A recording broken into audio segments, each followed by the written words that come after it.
কুমিল্লার সাবেক প্রভাবশালী এমপি বাহারউদ্দিন বাহার এবং তার মেয়ে কুমিল্লা সিটি কর্পোরেশনের সাবেক মেয়র তাহসিন বাহার সূচনা ভারতে পালিয়ে গেছেন।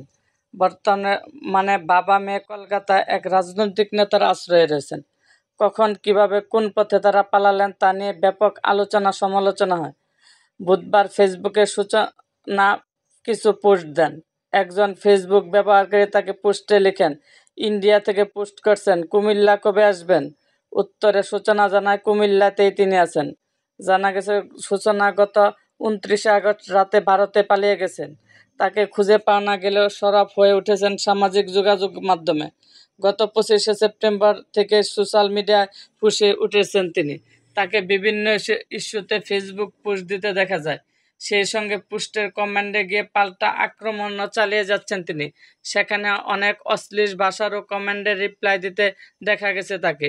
বুধবার নিহত সেনা সদস্য তানজিম সরোয়ারকে নিয়ে নিজের ভেরিফাইড ফেসবুক পেজে একটি পোস্ট করেন সূচনা। সেই পোস্টে সূচনাকে উদ্দেশ্য করে অনেকে বিভিন্ন রকম নেগেটিভ কমেন্ট করেন। সাবেক এই মেয়র প্রতিটি নেগেটিভ কমেন্টের কটাক্ষ করে জবাব দেন।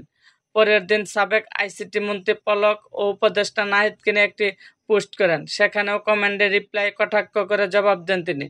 পলক ও নাহিদকে নিয়ে পোস্টে সূচনা লিখেছেন, যুগে যুগে পলকেরা নাহিদ হয়ে ফিরে আসে। সে ক্যাপশনকে উদ্দেশ্য করে এক নেটিজেন লেখেন, পলক জানি কার নেতা আছিল আপা। সেই কমেন্টের জবাবে সূচনা লেখেন, অন্তত আমার না। গুজব চলাকালীন ও আমি সাইবার সিকিউরিটি নিয়ে ওনার পেজে সরাসরি কমেন্ট করেছি। অতি মেধায় যারা এখন 600 টাকার ইলিশ খায় তারাই তখনই আমাকে বুঝে না বুঝে অ্যাটাক করেছিল।